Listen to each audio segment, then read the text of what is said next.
Entonces vamos a darle la palabra primero a Janet Rodríguez. Janet, te voy a pedir por favor si te presentas, dices en qué programa participas y el nombre de tu ponencia, por favor. Muy buenas tardes a todos. Claro, buenas tardes a todos. Mi nombre es Janet Rodríguez Galván y yo estoy estudiando el doctorado en Ciencias Sociales con especialidad en Economía y Gestión de la Innovación en la UAM Xochimilco. Estoy en 8º trimestre de doctorado y ya a pocos para terminar.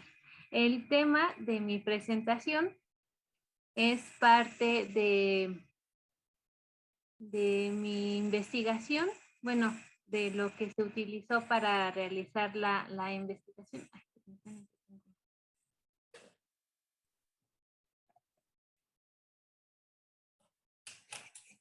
Es parte del análisis bibliométrico que utilicé para el tema de la tesis, que es adopción de innovaciones en las universidades para proporcionar la educación en línea.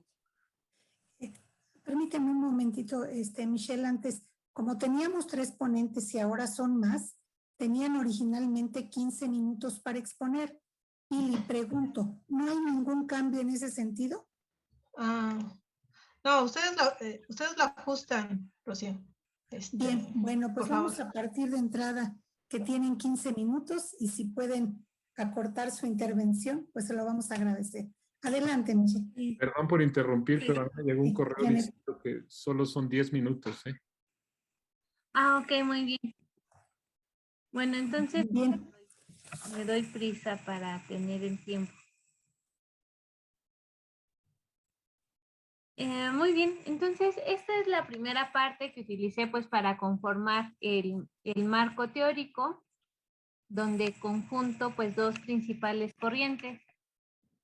La que presenta a ustedes pues es la parte de cómo se da el proceso de difusión en el tiempo, ¿no?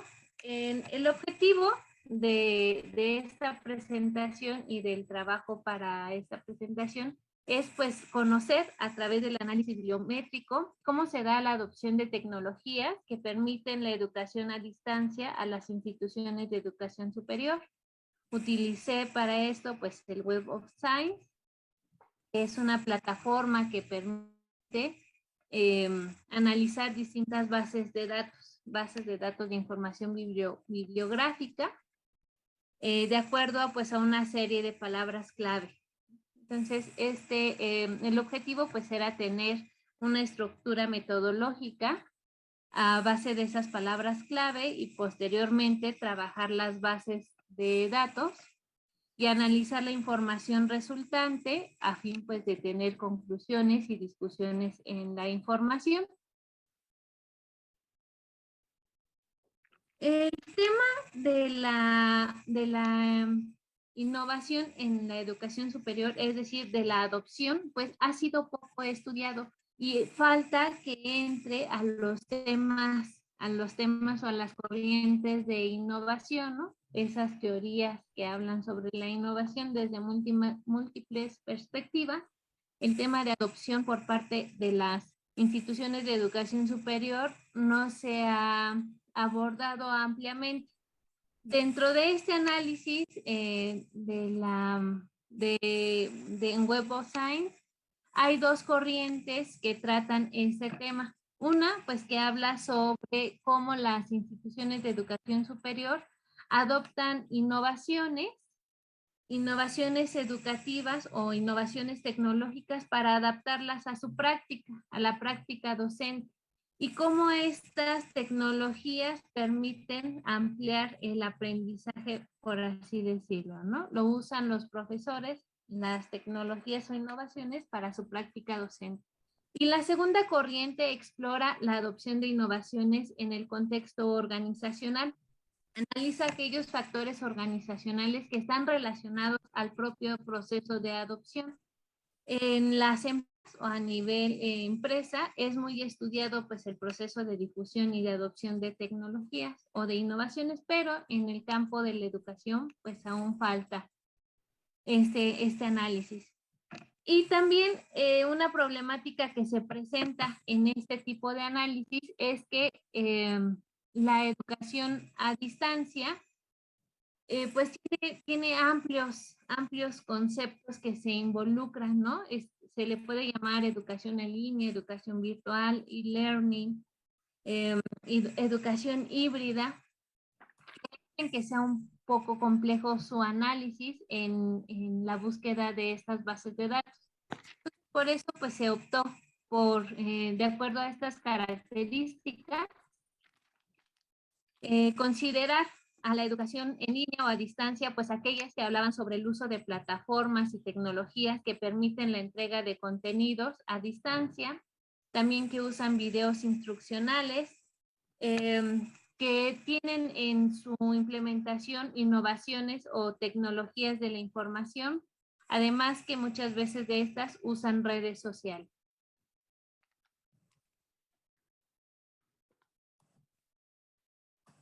Clark, que es uno de los principales autores que analiza la estructura organizacional, pues dice, ejemplifica en esta parte, pues cómo la educación superior, pues es un sistema compuesto por muchas estructuras de trabajo. Entonces, estas estructuras de trabajo están relacionadas en este proceso de adopción de tecnologías, pues que permiten la entrega de contenidos a distancia.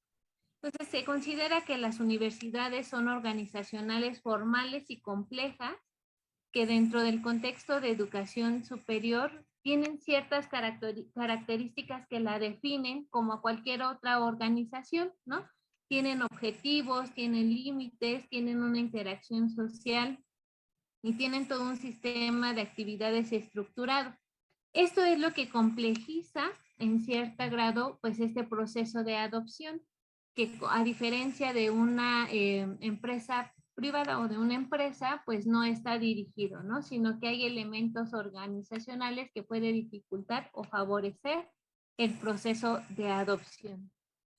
Y en particular, Rogers, pues es uno de los principales teóricos que enmarca el proceso de adopción en educación en diferentes organizaciones, y él pues da o describe de cierta manera cómo se da este proceso de decisiones organizacionales para identificar la adopción de acuerdo al tipo de organización.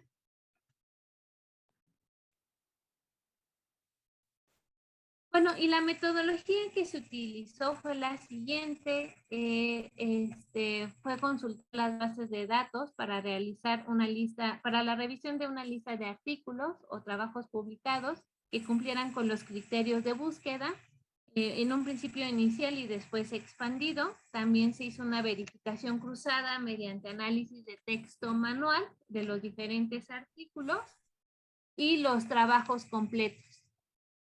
Se clasificaron los resultados de acuerdo a estas categorías por revista, el año de publicación, el nivel de análisis, si era individual o a través de una organización, el enfoque metodológico que utilizaron, ya sea cualitativo o cuantitativo, y el método utilizado, ¿no? También el término más frecuente dentro de esos artículos. Como lo mencionaba, pues la plataforma que se utilizó fue Web of Science, que contiene estas bases de datos.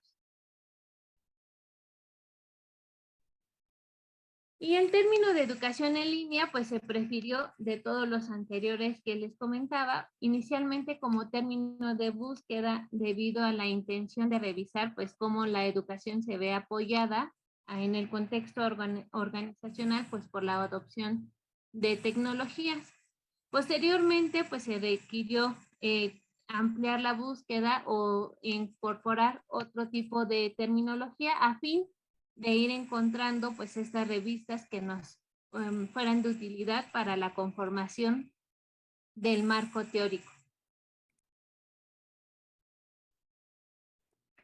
Y bueno, dentro de las combinaciones de búsqueda, pues estas fueron algunas combinaciones para finalizar a través de las palabras clave de innovación y adopción, además de la parte de la high education, y educación en línea. Para terminar con un análisis de 153 resultados, donde estaban artículos de revista, artículos de conferencia, capítulos de libro, capítulos y además libros, en revisión de libros, y en total pues se tenían 153 publicaciones, ¿no? De los años 2020 pues es donde se tiene una mayor cantidad de publicaciones. En 2021 pues es cuando se inicia esta revisión, entonces se cree que a partir pues de la propia contingencia sanitaria 2021 pueda ser el año con mayor publicaciones. Entonces, de estos 108 artículos, 18 artículos se referían a conferencias y los resultados pues se realizaron o se revisaron también de manera manual para poder identificar pues si efectivamente dentro del propio artículo hablaba sobre los temas relacionados. Y con respecto a los enfoques del análisis cuantitativo y cualitativo, se considera que el análisis cuantitativo, pues, lo que hace es un análisis numérico, ¿no? Para estudiar las relaciones de los factores, mientras que el segundo, el análisis cualitativo, pues enfatiza la parte de la descripción y comprensión de la situación de los factores. Referente al análisis, el análisis cuantitativo pues es aquel que mayor cantidad de publicaciones estaba, el análisis cualitativo en segundo, también había combinaciones mixtos de estos dos y otros pues que no se identificaba claramente qué tipo de metodología estaban realizando. Dentro de los resultados, estos artículos se pueden dividir en dos. La primera corriente, donde habla sobre la adopción de innovaciones que se utilizan para el aprendizaje académico.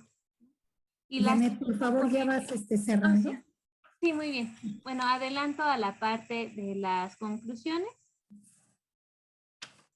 Dentro de estas dos corrientes que les comentaba, ellos utilizan ciertos criterios para definir cómo las organizaciones adoptan tecnología. Cuando es a través de la adopción organizacional y cuando se da a través de la adopción individual, dicen que estos criterios son fundamentales para identificar por qué las organizaciones pueden adoptar en un primer momento o pueden adoptar al final, ¿no? Y creo que además de la propia contingencia sanitaria por la que estamos pasando, pues pudimos identificar eso, que algunas organizaciones estaban mejor preparadas para hacer frente a esta contingencia y algunas otras pues tardaron más o fue el momento que las impulsó al utilizar este tipo de tecnología que permite proporcionar educación a distancia. Bueno, entonces con esto termino. Muchas gracias por su atención. Muchas gracias, Janet. Vamos a darles paso ahora al doctor Salvador Estrada para que haga su comentario en torno a tu ponencia. Adelante, doctor.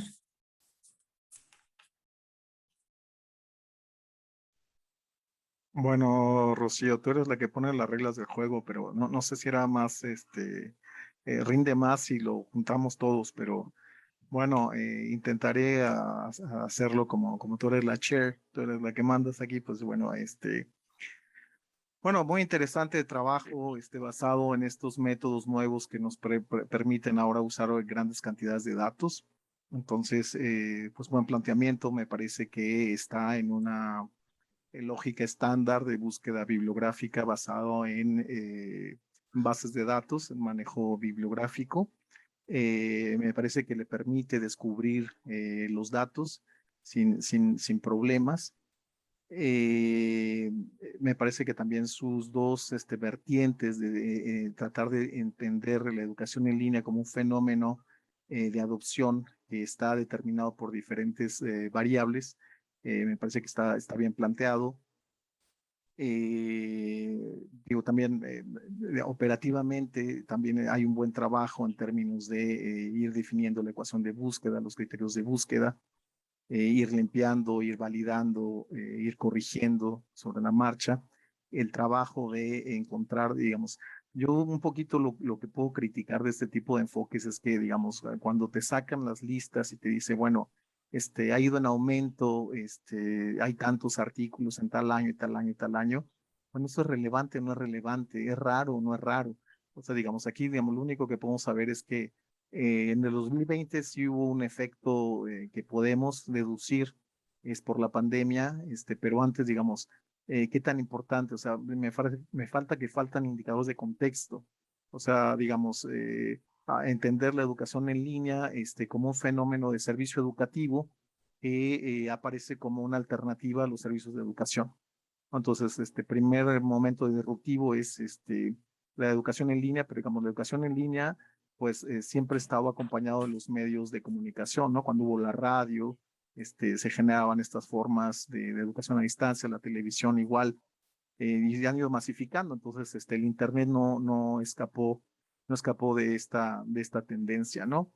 Y bueno, aquí lo interesante es, quizá dentro de la adopción, pues digamos, cuáles son estos factores o barreras que impiden que las instituciones avancen. Entonces, bueno, en efecto, hay teorías organizativas que explicarían el rechazo de los adoptantes yo creo que la variable primera pues, tiene que ver con impactos culturales. Entonces, digamos, los datos te lo permiten ver súper bien, tanto a nivel de la organización como en lo individual, pues destacas, está la cultura organizacional, algunos elementos de esta teoría me parece que es la teoría de desarrollo organizacional, que justamente menciona que hay ciertos, perdón, la teoría de la contingencia, es teoría de contingencias.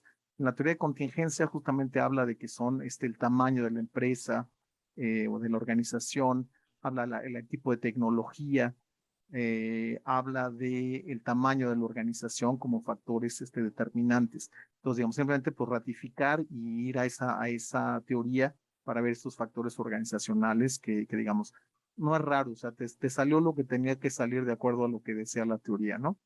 Y bueno, en la parte de adopción, bueno, la teoría de Rogers de la difusión, hay toda una teoría de la adaptación, de la adopción tecnológica y las razones por las cuales se adoptan o no, y en qué momento estará.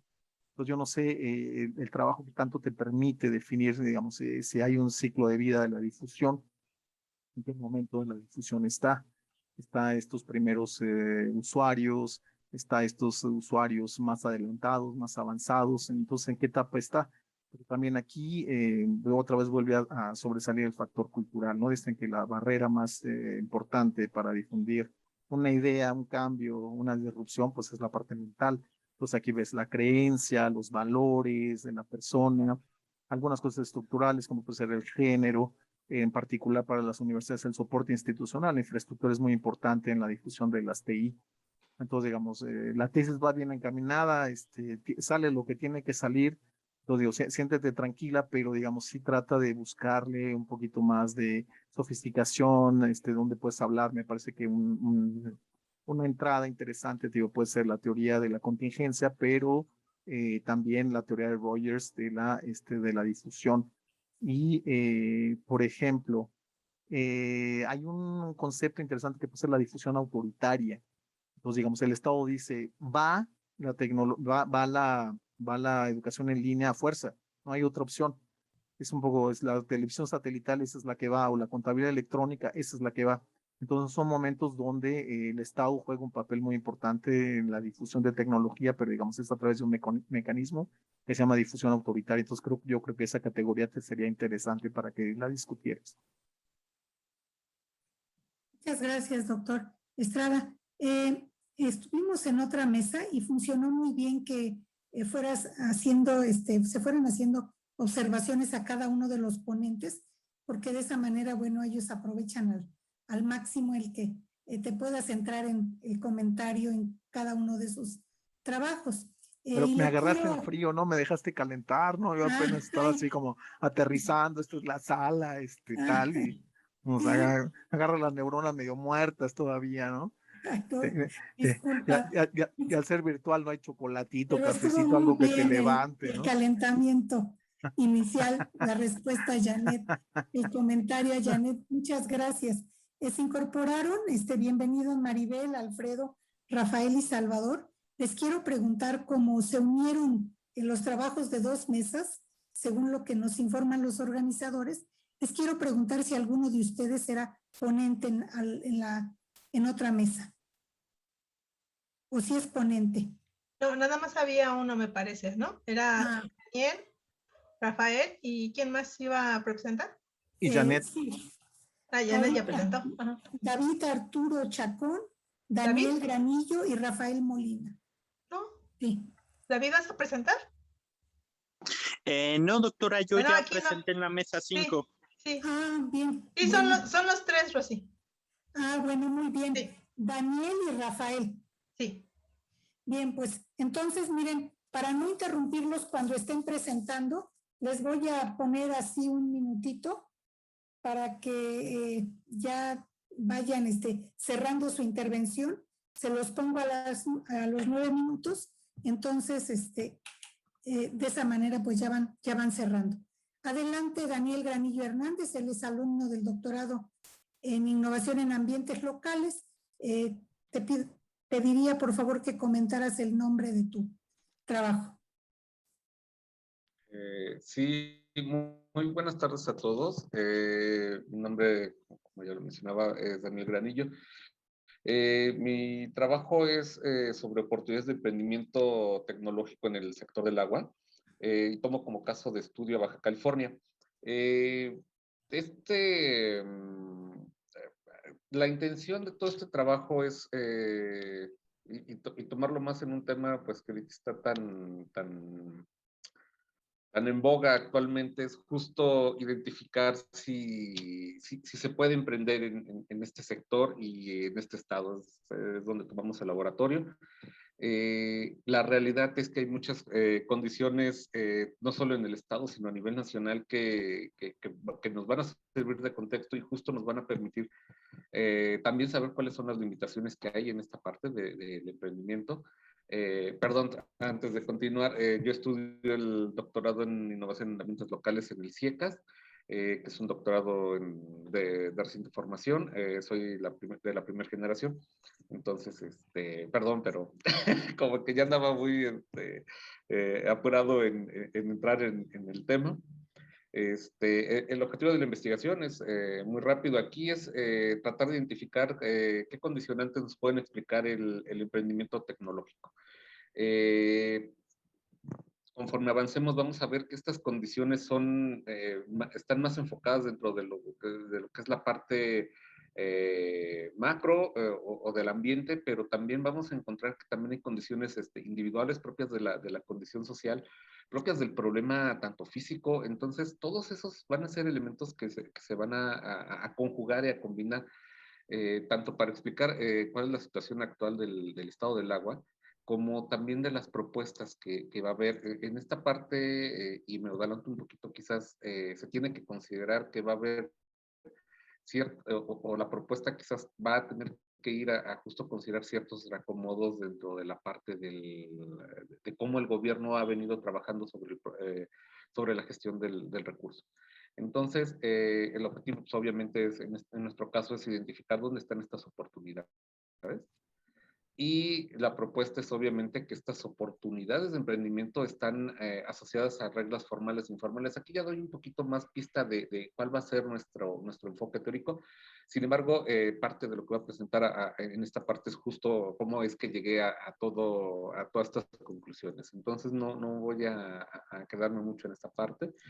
Voy a hablar del problema del agua. En este caso, lo primero es entender que el agua es importante tanto para nuestro desarrollo económico como social. Y en este sentido, el acceso limitado, la falta del recurso o puede provocar problemas a nivel social. Pueden ser problemas de salud, pueden ser problemas donde las comunidades realmente gasten muchos recursos, mucho tiempo, se dediquen básicamente a esta parte. Obviamente, quizás en México no es algo que consideremos o veamos tan enfático, pero sí empieza a haber muchos problemas más en esa parte de relación ciudad, la parte rural y en el caso de Baja California veremos que esto está asociado a a una serie de razones que ahorita voy a explicar más adelante. También el ofrecer servicios inadecuados de agua tiene, por supuesto, que tiene consecuencias negativas y en algunos casos todas son más graves que lo que pueden representar los conflictos bélicos. Sin embargo, es un problema que no necesariamente estamos dimensionando adecuadamente, y no solo en México, sino en muchas partes del mundo, para no generalizar. Pero realmente sí no estamos tomando esta parte adecuadamente, ¿no? Generalmente los problemas sí son tanto de la oferta como de la demanda, que es algo que voy a explicar con más detalle. Y en la oferta generalmente el problema lo encontramos con el acceso a fuentes de recursos limitados.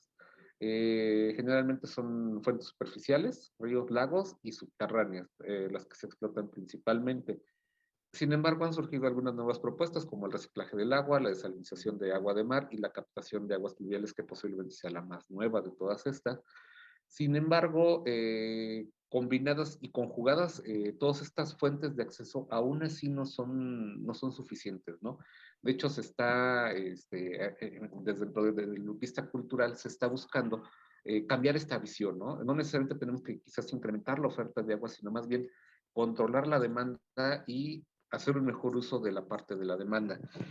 Entonces, otro de los problemas que tenemos en la parte de la oferta es la parte de la contaminación, en particular el uso de metales pesados y el uso del agua en la producción agrícola, que está muy relacionado, ¿no? Y el cambio climático es un factor que, aunque lo ponemos nosotros del lado de la oferta, también es un factor que va a incrementar la incertidumbre que tenemos en todas las variables del lado de la demanda. Esto porque va o a reducir las fuentes de agua o va a generar problemas asociados, por ejemplo, con desastres naturales. Entonces, estos dos elementos del cambio climático justo van a afectar en qué parte. En la parte de la demanda, porque como estamos teniendo movimientos demográficos, en particular nosotros en Baja California, ¿qué es lo que encontramos? Una concentración en las ciudades del norte, mientras que la distribución del estado o de la población está yéndose hacia el norte del estado. En la parte central, y si hablamos de la península, en toda la parte central de la península, la distribución demográfica no está en ciudades, sino en pequeños centros urbanos que realmente no son tan grandes. En la parte de los económicos, la globalización, como decía, el nexo agua, alimento, energía, implica, hay muchos elementos que están ahí implícitos. La parte social, la pobreza, la educación, la parte cultural y valores también están afectando la parte de la demanda. En esta parte, los consumos, los patrones de consumo que tenemos actualmente, de alguna forma están presionando a una mayor uso o a una mayor necesidad de agua. Entonces, también aquí influye muchísimo. La parte de institucionales, la gobernanza, el marco normativo, a veces no nos ayuda y realmente algo que en Baja California se ha sufrido mucho y se sufre mucho es justo con este marco normativo, ¿no? Y la parte de la innovación de todos estos elementos, tanto de la demanda, que está más comprimido, es justo el de la innovación, porque se comprime no solo por los elementos de la demanda, sino también por los elementos que habíamos visto del lado de la oferta. Entonces, aunque hay una necesidad muy alta de innovar, encontramos que hay limitaciones. Entonces, aquí encontramos que hay un emprendimiento con barreras. Y esto va a contextualizar o va a ser parte del contexto sobre el cual va a trabajar o vamos a trabajar en Baja California.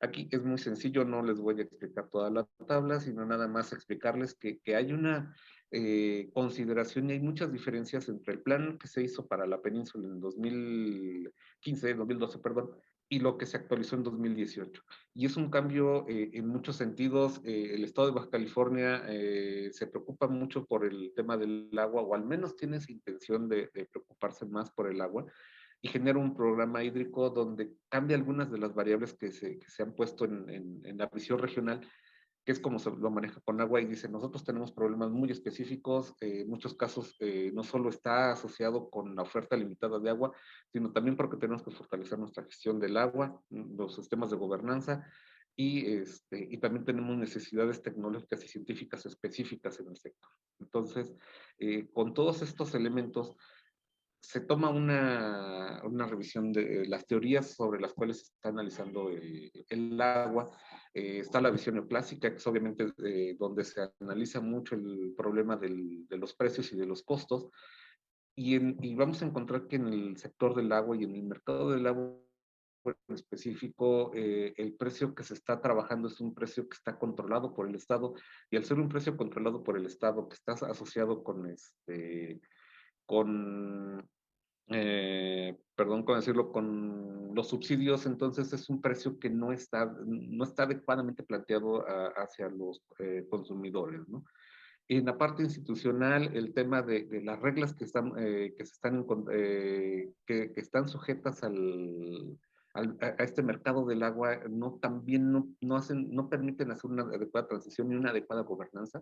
Hay actores que tienen intereses importantes, en particular el sector agrícola, que consume aproximadamente el 80% del agua en el estado.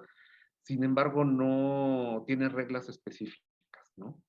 La parte organizativa, perdón, me apuro un poquito, las teorías organizacionales de participación social, de ciencia y tecnología, de nexos y de gestión del agua. Entonces, bueno, la gestión integrada del agua, que son las que analizamos. Y en la parte del emprendimiento, muy rápido, analizamos emprendimientos en diferentes lugares y ciudades en el mundo, y encontramos que sí hay esfuerzos, y sí hay formas para fortalecer y de ayudar al emprendimiento. Sin embargo, sí están asociadas al sector, y encontramos casos extremos, ¿no? Nada más para ejemplificar rápidamente, en Mozambique, aunque se permite la reventa del agua que ofrece el Estado y que da el Estado a las viviendas, no hay una intención como de emprender, justo porque los factores sociales o el comportamiento social influye mucho en que ellos no lo ven como una actividad económica. Y del lado de Estados Unidos, en California, están trabajando en muchos factores asociados tanto a la tecnología física, química, biológica, que son cruciales para el mercado, en este caso, del agua en Baja California. Y nuestro planteamiento del problema es que tenemos problemas en las reglas formales e informales, los actores que tienen un cierto peso, y los sistemas de gobernanza actuales. Entonces, nuestro enfoque es totalmente institucional para analizar el problema del agua, obviamente con todas las limitaciones que ya había mencionado actualmente, que están relacionadas tanto con la oferta como con la demanda, y es justo lo que nosotros vamos a tratar de analizar, de este enfoque institucional. Bibliografía que reviso, esta es una de tantas que reviso, y pues gracias, y perdón que me haya extendido un poquito en esa parte, pero para mí sí era como importante dar muchos elementos sobre el contexto sobre el cual estamos trabajando. Muchas gracias, Daniel. Ya entendí un poco la confusión que hubo. En un programa estamos en la mesa 7 y en otro en la 9. Entonces, bueno, espero que en la mesa 7 no hayan tenido mucho conflicto. Adelante, doctor Salvador. Sí, gracias. Mi querido Daniel, ¿qué especialidad tienes tú? ¿Eres licenciado, ingeniero en qué y maestro en qué? Soy licenciado en economía y tengo una maestría en gestión y cambio tecnológica. Ok. Sí, es que cuando mencionabas la oferta, demanda, estás muy preocupado por la gestión del agua, los precios y eso, dije, este chico economista seguro que es. Y que está bien, ¿eh? No estoy reñido con eso, está muy bien. Bueno, vamos a ver. El doctorado entiendo que es nuevo, es la primera generación. Entiendo que pues seguramente se nutre de la visión de economía y gestión del cambio técnico y política tecnológica, ¿cómo se llama? Economía y política tecnológica. Y entonces, bueno, aquí hay otra vertiente que es, digamos, de la parte de negocios. Entonces, digamos, ¿cómo se plantea una oportunidad de negocios? Esa es la pregunta que aquí no encuentro. Y entonces la oportunidad de negocios tiene una lógica que es, se tiene que encontrar un problema, una necesidad insatisfecha y algún tipo de posible solución. Pero digamos, esto no opera en un vacío, sino que esta posible solución siempre se piensa en términos de alguien. O sea, a alguien le duele algo, ¿sí? Entonces es muy diferente si tú hicieras un mapa de stakeholders respecto a la gestión del agua, encontrarás que hay diferentes puntos de vista. Entonces, la oportunidad de negocio pasaría por entender un poco el problema, el dolor, la carencia que tiene cada uno de los stakeholders y en esa medida el emprendedor podría dar una solución. Pero también cuando tú dices determinantes de la oportunidad de emprendimiento, también pasa por el emprendedor. Entonces también, si tú haces una disectomía de lo que puede ser el emprendedor, pues vas a ver que hay varios tipos de emprendedores. Hay emprendedores netamente que buscan un fin de lucro, y hay emprendedores de tipo social o incluso emprendedores de tipo político. Entonces me parece que esta taxonomía de alguna manera no haría neutra la solución planteada y abriría mucha discusión. Pues me parece que eres muy como ingeniero para pensar, o sea, yo te veo más como ingeniero porque, digamos, estás ya como pensando la solución, por dónde, pero digamos, esta parte de problematizar, irte un poco a hablar con la teoría, te digo, con la teoría que hay en negocio respecto a los emprendimientos, por ejemplo, la creación de valor compartido, dices que eres institucional, pero digamos, no veo una discusión de los recursos comunes, ¿no?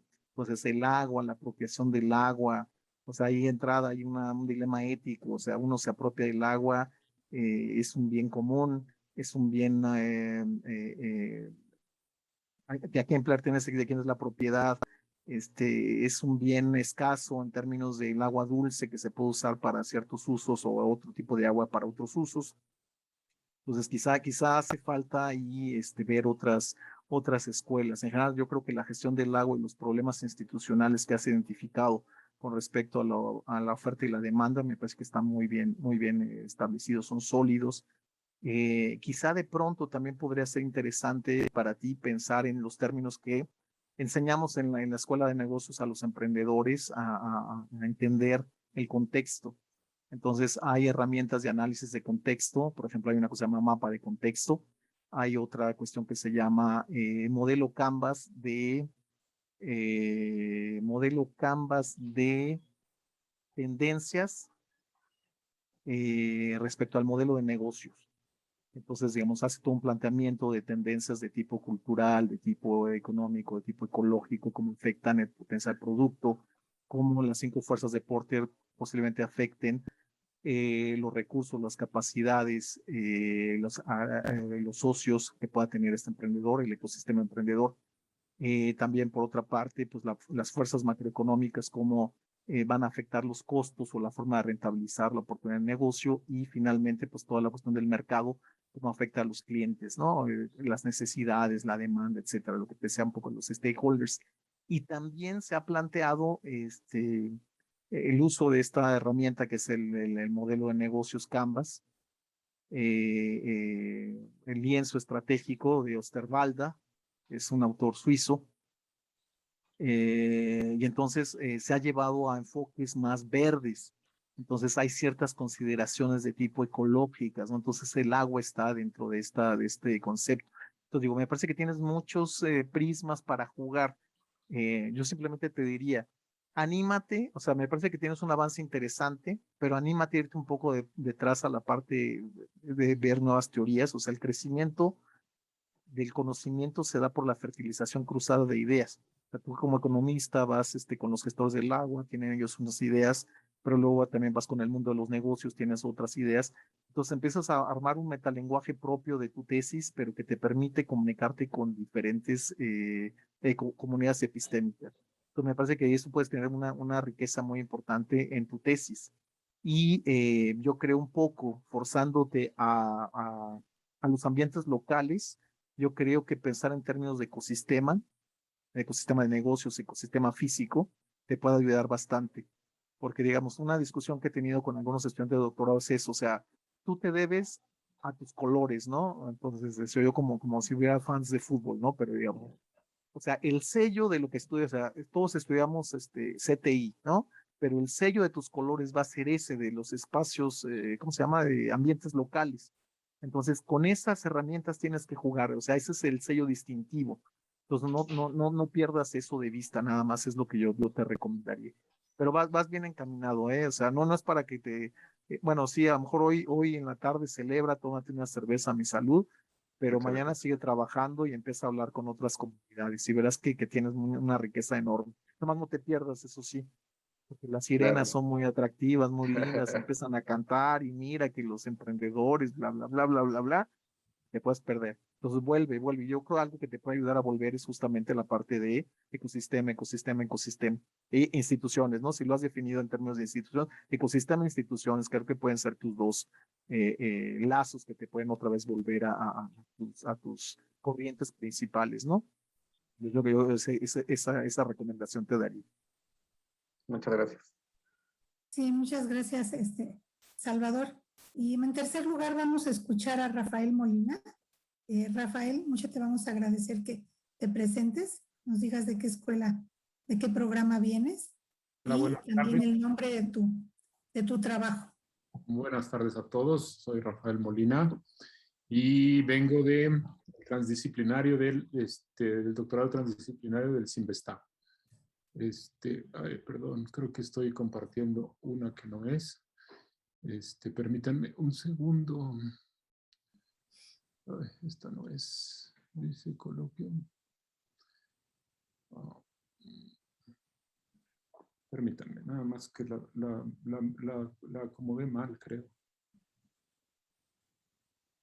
Estaba Nos querías deslumbrar siendo un discípulo de los métodos mixtos, ¿no? Que son los más bravos de dominar. Pues eso es lo que querías, poner nervioso al auditorio con esa No, lámina. nada de eso. Estoy más nervioso yo, pero bueno. Ok, repito, Rafael Molina, doctorado transdisciplinario de ciencia y tecnología, ¿no? Estamos aquí para presentar la transferencia de conocimiento en instituciones de educación superior, su estado actual y su agenda futuro. Yo tengo una maestría en ciencia de comercialización, tengo una maestría en ciencia y comercialización de la tecnología y soy ingeniero industrial de formación. Entonces empezamos con saber de qué más o menos va a tratar. Vamos a hablar en todo momento de transferencia de conocimiento, pasando de productos artesanales a productos en masa y hasta la automatización, ¿no? Lo cual nos conllevaría a un desarrollo tecnológico y social, o por lo menos eso es lo que se buscaría, ¿no? Tener este desarrollo. Y bueno, hablamos un poco de lo que es la evolución del conocimiento, la generación de valor, la introducción, la producción en cadena, la automatización y lo que ahora llamamos la 4.0, ¿no? Sistemas ciberfísicos, industria 4.0, productos inteligentes, etcétera, ¿no? Podemos definir la transferencia de conocimiento como un mecanismo de vinculación entre instituciones educativas, el sector productivo, la sociedad, que entre otros beneficios coadyuvan el desarrollo tecnológico y la aceleración de los procesos de innovación, o al menos eso se buscaría, coadyuvar al desarrollo tecnológico, ¿no? Nosotros tenemos como finalidad de esta investigación ver cómo se lleva esta transferencia de conocimiento en instituciones de educación superior tecnológica. En México se realiza un análisis de contribuciones, repercusiones y su influencia de estas instituciones en entornos académicos y productivos. Tratamos de analizar cuáles son los indicadores con los que disponemos actualmente, aunque no son muchos, o por lo menos son un poco complicados de conseguir, ¿no? Y a partir de estos indicadores, lo que buscamos es hacer una agenda prospectiva que contenga quizá mejores prácticas y nuevos esquemas, modelos y o indicadores de transferencia que incidan positivamente en los procesos de innovación y consecuentemente en el desarrollo social y económico del entorno. En general, estas son las categorías en las que se dividen las instituciones de educación superior en México. Hay universidades públicas estatales de apoyo, universidades interculturales, tecnológicas, públicas, federales, etcétera, ¿no? Y los institutos tecnológicos, otras instituciones públicas. Esta es la cantidad de estudiantes que son matriculados en las instituciones de educación superior tecnológica en México, por sector de los que ya habíamos hablado, ¿no? Ahora, nosotros podemos inducir o podemos deducir que por la misión y la vocación que tienen las instituciones de educación superior tecnológica, tendrían que estar desarrollando procesos eficientes de transferencia del conocimiento, o al menos eso esperaríamos, ¿no? Buscamos obtener información a partir de bases de datos como Web of Science o Scopus, el INPI, la CEF, el Diario Oficial de la Federación y otras fuentes, con la finalidad de obtener índices de las instituciones de educación superior tecnológicas de una muestra, cuantificar su producción respecto al número de publicaciones científicas, cantidad de patentes registradas, cantidad de patentes otorgadas, cantidad de empresas de base tecnológica creadas, joint ventures, etcétera, ¿no?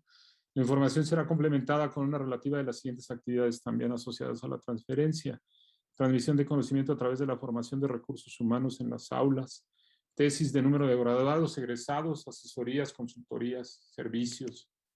La metodología, como ya lo mencionaba el doctor, es cualitativa, es mixta.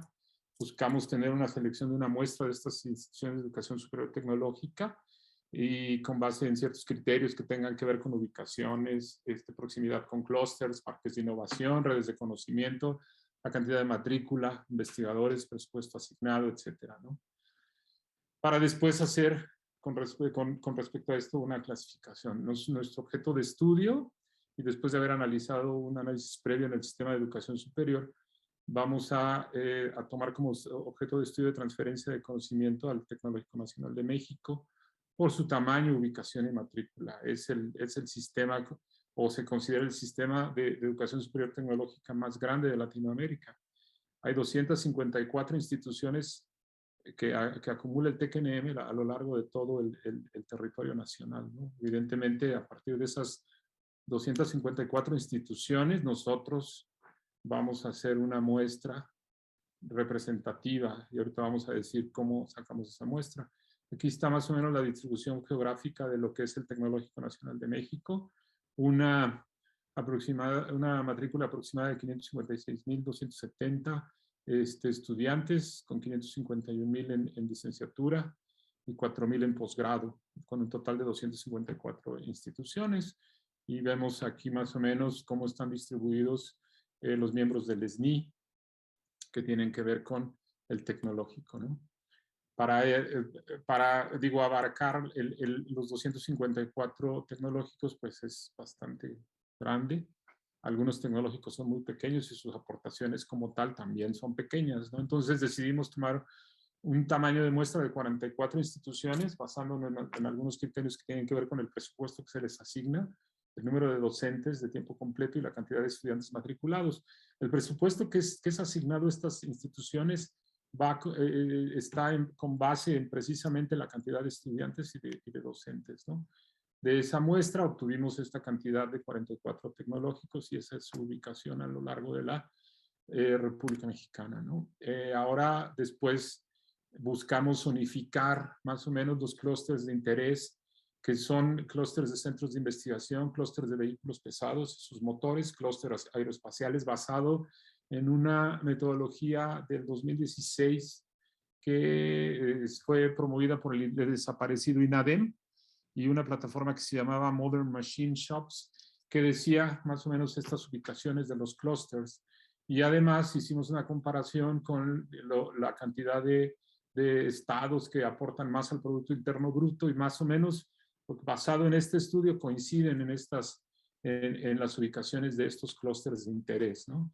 Ahora, después de haber hecho esta muestra, lo primero que hicimos fue ubicar a los miembros del SNI que son pertenecientes a estos tecnológicos y su ubicación dentro de los estados, los tecnológicos de Aguascalientes, Mexicali, Tijuana, etcétera, y procedimos a hacer una búsqueda de documentos científicos, artículos, dentro de la Web of Science y dentro de Scopus. Dentro del estudio estamos analizando, ahorita estamos más o menos llevando este análisis de estas publicaciones científicas, si se pueden asociar a algún clúster de investigación y quizá la cantidad de patentes que se han otorgado y la cantidad de patentes que se registran. Ahorita más adelante vamos a ver que, o sea, la cantidad de patentes que tiene el TEC-NM, aún siendo del tamaño que es, pues es bastante corta, aunque en los últimos años ha tenido un crecimiento importante, ¿no? Hicimos una búsqueda simple en la base de datos del INPI accediendo a la base de datos SIGA, el Sistema de Información de la Gaceta de la Propiedad Industrial, obteniendo los siguientes resultados. ¿Cómo se llama? Este gráfico es solamente comparativo, porque si pueden ver, pues evidentemente no van a corresponder con la cantidad, ¿no? Pero si lo sacábamos el total, pues el 7% del TEC-NM se iba a perder muchísimo, ¿no? Simplemente es hacer una comparativa con este gráfico, ¿no? Una vez que ya obtenemos este gráfico, de esas 44 instituciones, lo que buscamos es ver cuáles son las licenciaturas que ofrecen en estas instituciones, y vimos que hay 29 licenciaturas que son ofrecidas en esta muestra, sacando un porcentaje de cuáles son las licenciaturas que más se presentan dentro de estas 44 instituciones, teniendo a Ingeniería Industrial con un 93%, Gestión Empresarial, Materiales, Mecatrónica y Electrónica y Sistemas Computacionales, ¿no? Para complementar este estudio, lo que nosotros buscamos es tener estos registros de las licenciaturas y los egresados, y vamos a mezclar el impacto que tienen estos egresados con respecto a los clústeres.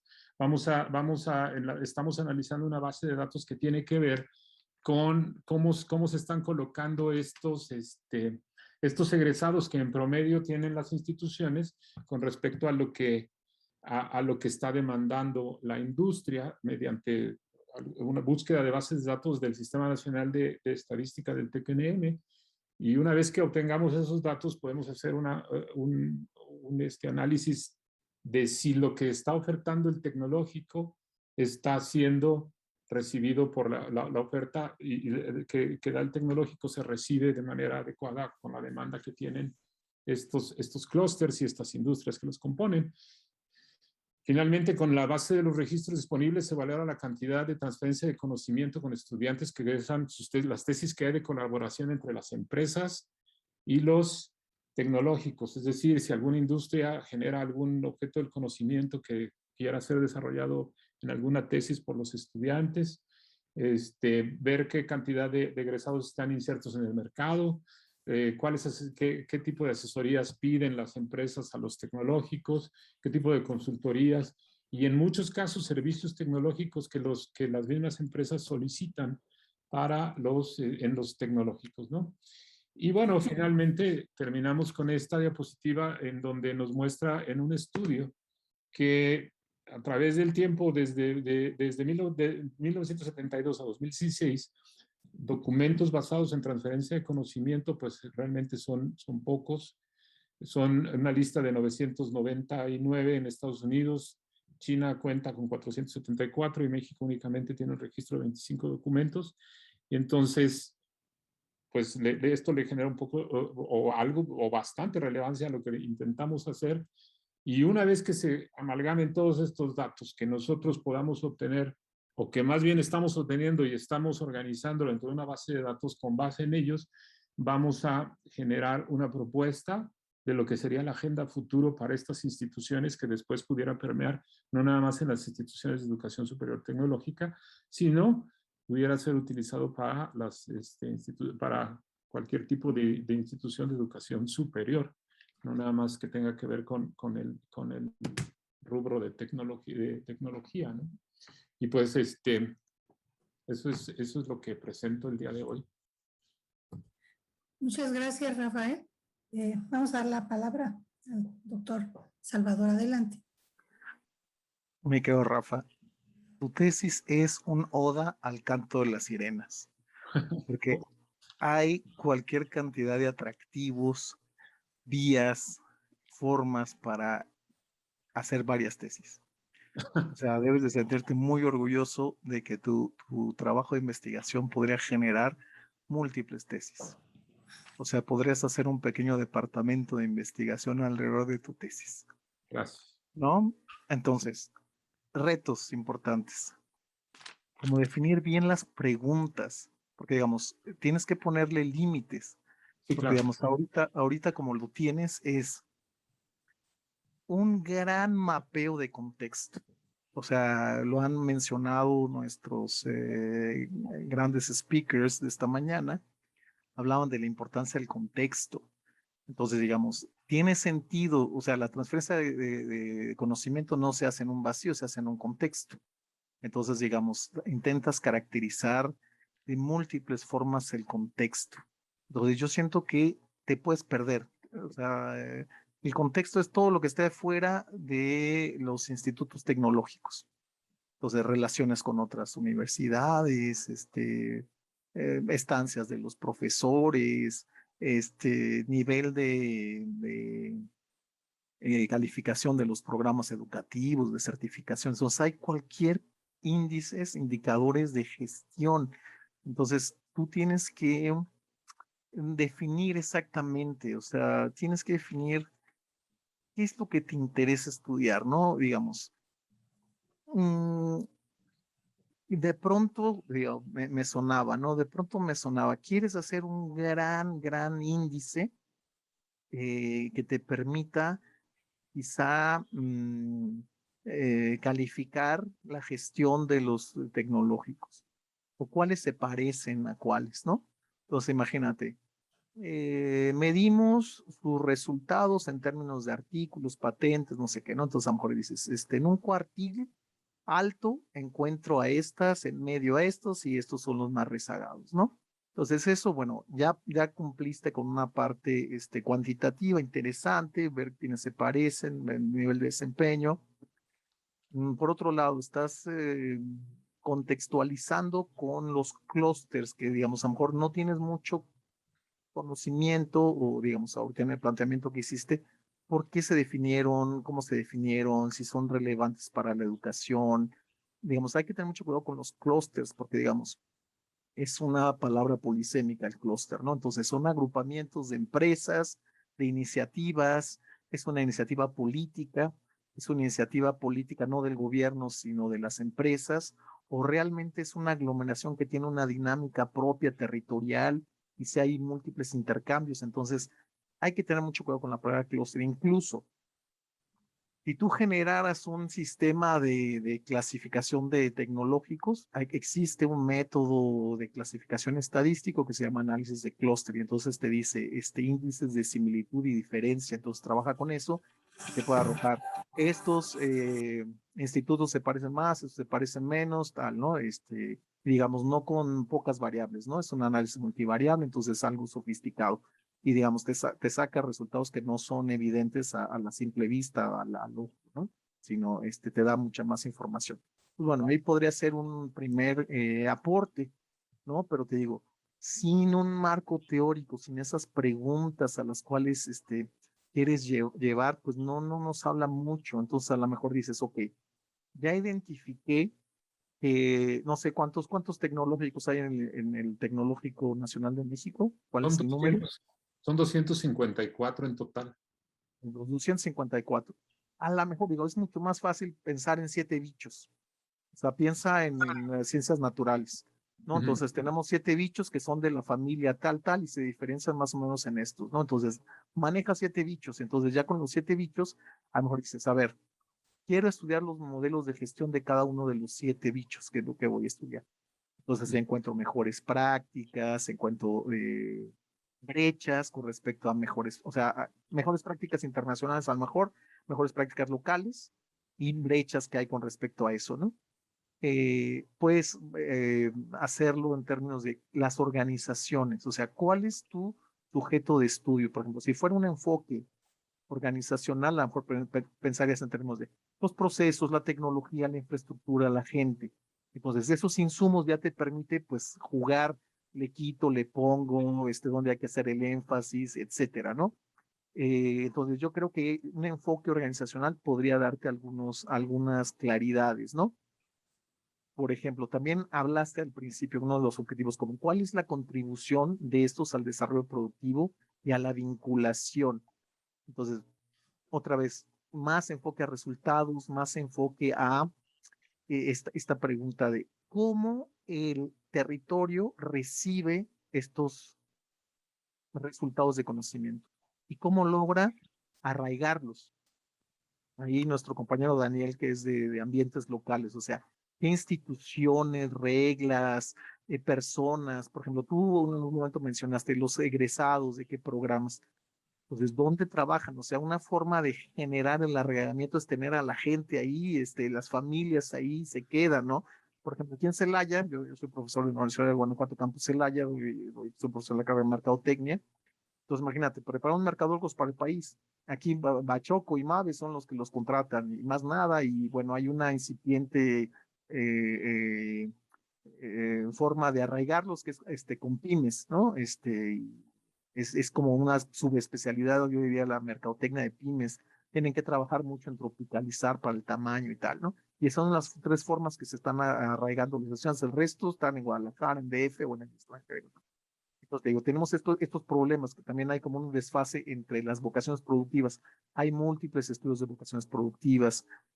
También, ¿qué tanto, por ejemplo, pueden influir los tecnológicos en que se complejice la estructura productiva? Hay índices de complejidad de productos. Es una escuela de Harvard que hace esto y lo ha comprado, no sé si el INEGI, el Banco de México o algo. Entonces, puedes calcular también por territorio.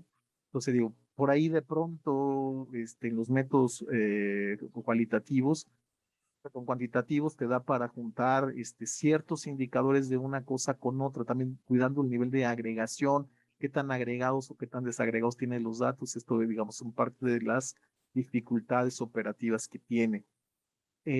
Luego hablas en particular de la transferencia.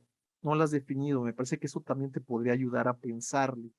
A lo mejor todos los indicadores que haces no necesariamente a todos te ayudan, pero si defines esa parte de transferencia, te puede ayudar. Entonces, yo pienso, los modos que se arraiga ese conocimiento en el territorio, a través del capital humano, a través de la infraestructura, no sé qué tanto a través de los resultados, ¿no? Por ejemplo, son flujos. O sea, la patente es un documento que puede tener valor porque tú conoces, eres maestro en comercialización, porque se utiliza en varios mercados al mismo tiempo o porque se vende en uno solo, pero no necesariamente coincide el uso con el lugar de invención. Entonces ahí ya te destruye un poco esta idea, ¿no? Por ejemplo, también en términos de flujos, o sea, que esté generando flujos, o sea, es importante y da eficiencia al colectivo, o sea, al colectivo país, a lo mejor genera muchos flujos los tecnológicos, es muy importante. Quizá más allá que arraigue, ¿no? No sé, pero digo, tú tienes que delimitar exactamente el problema en estos términos, ¿no? O identificando qué cosas te hacen ruido de tu modelo, ¿no?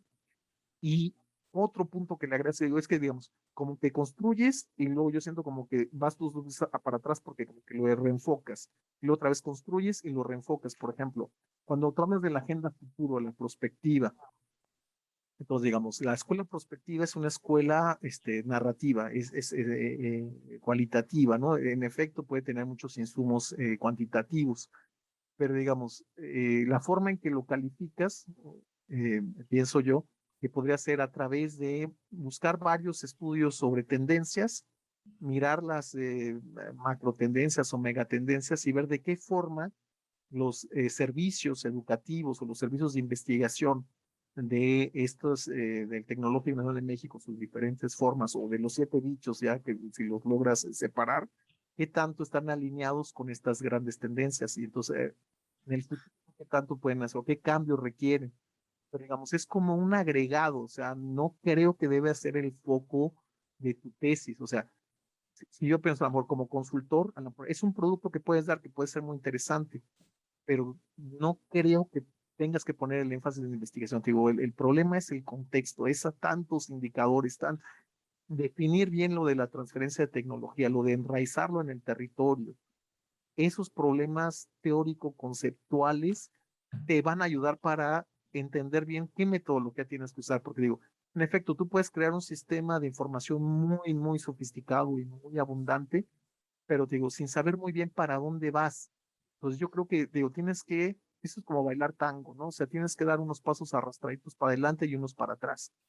Entonces, digo, avanzar, explorar los datos y luego regresar, luego, ¿no? Entonces, esto es así.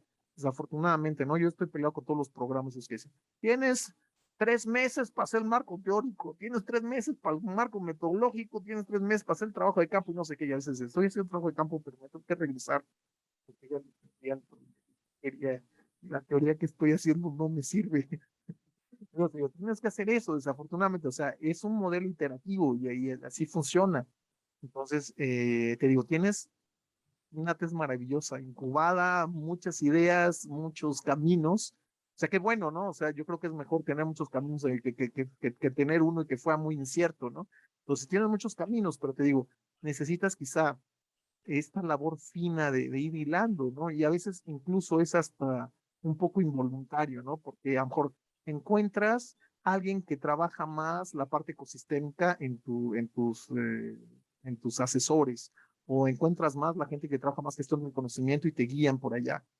Digo, también, por ejemplo, la tesis, otra vez, porque hablé de gestión del conocimiento, también puede ser maravillosa pensando en flujos, pensando en acumulación de conocimiento, pensando en repositorios. Yo creo que también la gestión del conocimiento puede ser maravillas con esta tesis, pero tío, tienes que elegir un camino y entender bien qué preguntas quieres contestar con tu tesis, ¿no? Pero, o sea, vas bien, no te espantes, o sea, yo te echo porras, o sea, vas por el camino correcto, pero tómate el tiempo para hacer este tango, ¿no? Estos 2 pasitos para adelante y 2 pasitos para atrás. Y bueno, es lo que hacía a grandes rasgos en estas charlas muy breves, pude yo identificar. Y sobre todo, pues bueno, quiero ayudarles, ¿no? Yo siempre, cuando era estudiante de maestría de doctorado, siempre mantenía una vela prendida y ojalá que llegue alguien y me dé alguna idea de por dónde, porque el camino es muy negro y no, hasta la fecha, de pronto entonces me pongo a escribir cosas que digo, esto no tiene ni pies ni cabeza, no tengo ni a quién decirle por dónde. Ya cuando lo mando a la revista ya es muy tarde, ¿no? Y me hacen pedazos los referees, ¿no? Pero esto es así y pues ni modo, o sea, escogimos esta profesión y bueno, pues hay que ser consecuentes. Pero digo, yo creo que es bonito ese sonido de sirenas que nos van acompañando en nuestras calibraciones diarias. Y entonces, bueno, pues de eso hay que vivir, del atractivo que ejerce sobre nosotros el conocimiento. Pues profundizar y caminar y digo, finalmente, ¿qué te hace ser doctor? O sea, si bien vas a dominar un campo, una metodología, pero digamos, lo que te hace muy completo como doctor y te hace una promesa a futuro muy importante es, yo creo, los devaneos que tuviste, los tropiezos, los desvíos, pero que te permitió leer mucha literatura diversa, explorar muchas metodologías diferentes. Entonces yo creo que eso te da fortaleza en el futuro. Entonces no lo tomen como tiempo, ni tampoco se angustien de, es que ya se viene el tiempo, es que ya vienen las revisiones, es que no sé qué.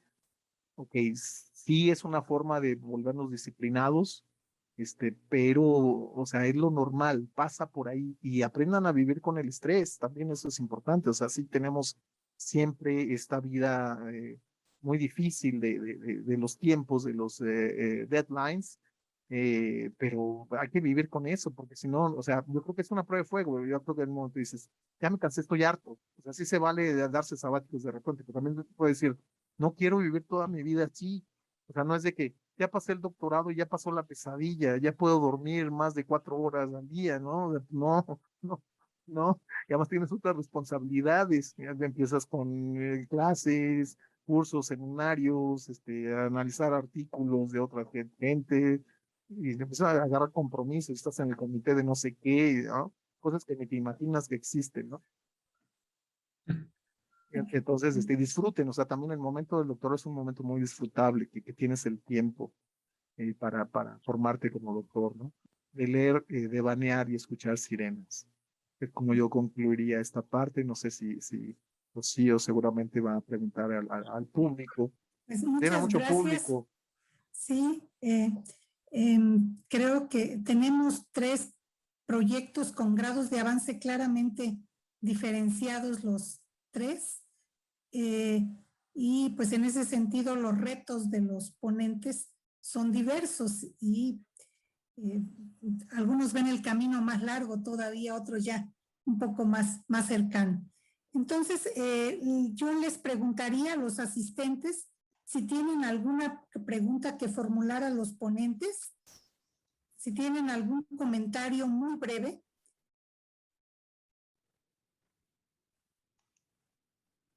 Pilar.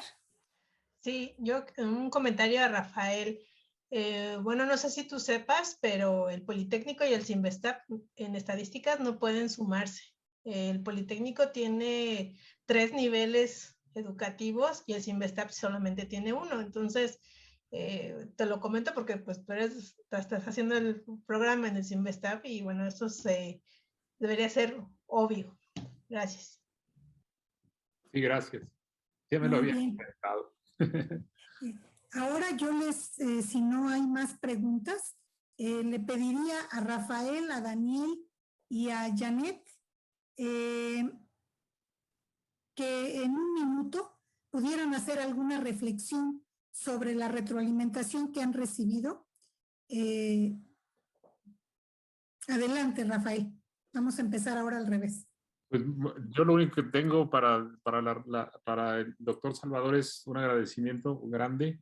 Me parece acertado o en extremo acertado sus recomendaciones. Me llevo esa parte de ajustar y de enfocarme en una situación en específico para contestar mis preguntas de investigación que sí las tengo, y enfocarme solamente en algo, y después quizá en estudios posteriores de la misma índole ir avanzando más en ese sentido de la transferencia de conocimiento, pero agradezco muchísimo de verdad el comentario. Gracias, Rafael. Adelante, Daniel. Yo igual que Rafael, pues agradecer mucho los comentarios del doctor Salvador. O sea, que hay cosas que no había o considerado, o que las había considerado quizás en algún momento y las había abandonado. Entonces, parte de eso es como ese proceso, como dice usted, interactivo de voy, regreso, ya, por ejemplo, mi camino no estaba tan claro hace 6, 7 meses, ahorita ya es más claro, pero aún así hay cosas que hay que mejorar. Entonces, en ese sentido, yo agradezco mucho los comentarios. Espero seguir avanzando en esto y creo que el tema tiene muchos elementos y muchas aristas y creo que todas son positivas. Gracias, Daniel. Adelante, Janet. Sí, bueno, pues muchas gracias a todos, a la mesa y a los compañeros que también participaron. Es muy enriquecedor ver los avances y las metodologías o los diferentes caminos, ¿no?, que se toman. Me gustó el compañero también de Rafael y de Daniel. Son temas interesantes. Y al doctor Salvador, pues sí, efectivamente creo que los comentarios que me dio y a mis compañeros, podemos retomar cosas de cada uno de ellos y aplicarlo a nuestra investigación. Son muy enriquecedores. Y a seguir, ¿no? Pues a seguir en este proceso, no solamente de la investigación doctoral, sino pues como él lo comenta, pues lo que viene, ¿no? Y es parte de la propia formación que estamos tomando como doctorantes en el campo de ciencia y tecnología e innovación. Sí, muchas gracias, Janet. Y yo estoy convencida de que esta presentación que hicieron ahorita les va a servir también, les va a ayudar para racionalizar la propia forma de exposición. ¿Sí? Yo conozco un poco más de cerca el trabajo de Daniel y tengo la impresión de que está pensando también en el contenido y en la forma en que ha planteado su exposición el día de hoy, y todo esto es preparatorio para su examen de doctorado, ¿verdad? Que nos va a dar mucho gusto cuando ya lleguen a él. Pues bien, vamos a agradecerles a todos los asistentes, a los 3 ponentes y al doctor Salvador Estrada por sus atinados y pertinentes completamente comentarios que ha generado a los avances que ustedes han presentado. Entonces, de esta manera vamos a dar por concluida esta mesa del 4º coloquio de estudiantes de posgrado sobre gestión y políticas de ciencia, tecnología e innovación. Muchas gracias por su participación, muchas felicidades y les deseamos mucho éxito.